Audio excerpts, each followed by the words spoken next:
رجعم وگرن سردان سرک وزیر اسرائیل با امریکای و درداری در نتانیاهو لواشنگتن لگل سرک امریکای دونالد ترامپ کوم بو هفکارما فاطمه سندی هنزانیارن ده دم باش فاطمه تا چه آماده کیه؟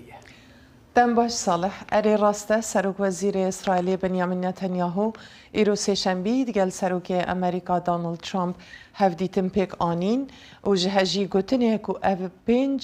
او درست پنج مهان بسر شر ایران وچو و او یکم جاره کو نتانیاهو بیتا واشنطن بشتی دست بکرنا شری درست 28 مها دو بی کو ده شر دست بکر و ایرو 28 مها هفته نتانیاهو به سردانک فرمی هاتیا واشنطنه دا تفلی رو رسما ریزگرتنی سناتور لنزی گراهم ببه که شوا 11 تیر مها ای سال و غیر کر اوی مها دو و دست بکرنا شر امریکی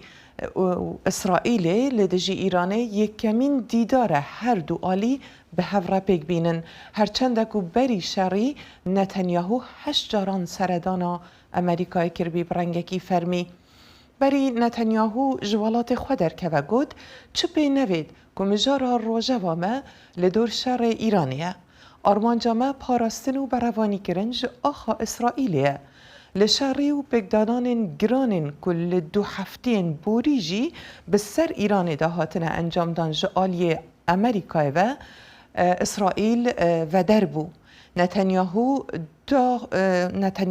هر وسا دا خویا کرن کوی لدور پرسن او لکاری جی باخوه و لدیو داخازا سروک امریکا دونالد ترامپ ده به هندک هزن امناهی ناونتوی هنرنه ناوباجر غزه هر وسا هندک جی هزان لشکری ده هنرنه باشورا لبنانه زیده باری ویکیه هجی گوتنه که اسرائیل و لبنان جی به انیت لدور مجارا حزب الله لإیطالیا لهفدو کم ببن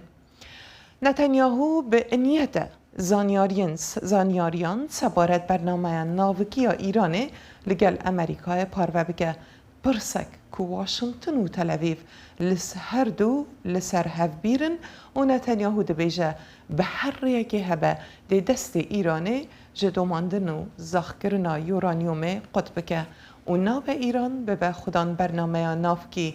هم واشنطن هم جی اسرائیل لسر به خاله آماده نینن که بردینان جبوی حکومت ایران بکن. بله. سپاس فاطمه با ام راپورتا.